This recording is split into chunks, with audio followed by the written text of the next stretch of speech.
Bonjour à tous, je m'appelle Léo Pornet, j'ai 21 ans. Ça fait 3 ans que je suis entraîneur à la chorale de Roanne, où j'ai plusieurs missions. Donc entraînement sur les catégories jeunes.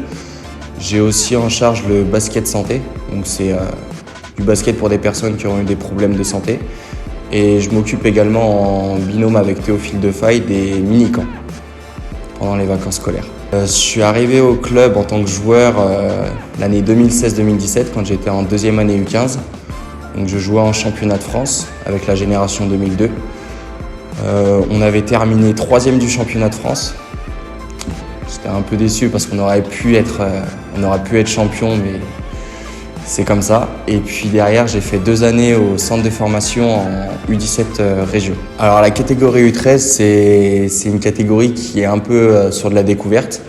Donc sur les U11, surtout sur le département de la Loire, ils jouent en 4 contre 4. C'est beaucoup de 1 contre 1.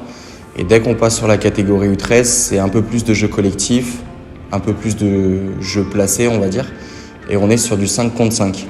Donc c'est assez nouveau pour les jeunes, surtout qu'à la chorale, on est vraiment à un niveau, meilleur niveau départemental pour ma part sur l'équipe que je coach. Donc c'était assez compliqué au début de respecter un peu les espaces de jeu, de jouer un peu plus collectif. Comme c'est une catégorie qui est encore assez jeune, on est beaucoup dans le 1 contre 1. Mais on essaye de développer un peu ça pour que le collectif prime avant tout et pour que les jeunes puissent vraiment développer leur QI basket. Donc au niveau de la catégorie, c'est beaucoup de jeux rapides, donc où les jeunes vont beaucoup courir. C'est aussi notre philosophie à la chorale où on a énormément de petits gabarits. On a très peu de joueurs qui sont grands, donc on va beaucoup jouer sur la rapidité. Donc c'est pour ça qu'on essaye de leur apprendre dès le plus jeune âge.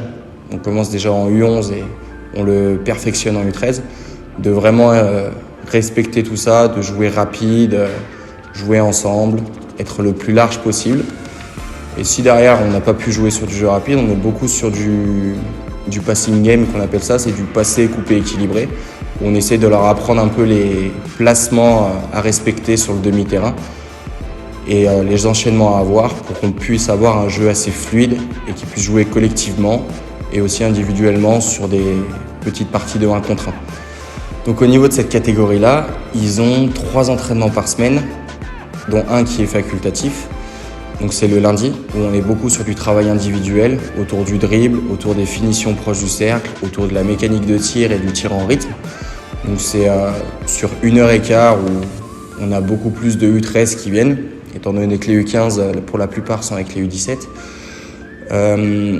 On a aussi un entraînement vraiment facultatif, comme ils n'ont pas entraînement le mardi, mais c'est de 16h30 à 18h, où je suis en binôme avec Paul Bapin, où on est vraiment aussi sur du travail individuel, un peu plus poussé, comme les grands sont avec nous, sur tout ce qui est le dribble, sur la lecture de jeu, sur le défenseur, sur les attitudes à avoir, les changements de rythme, etc.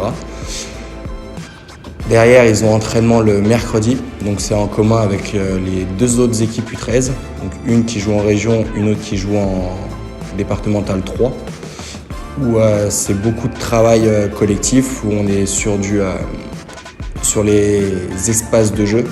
On va beaucoup plus le pousser pour qu'ils prennent l'habitude de jouer comme ça et pour les années à venir et même pour cette année.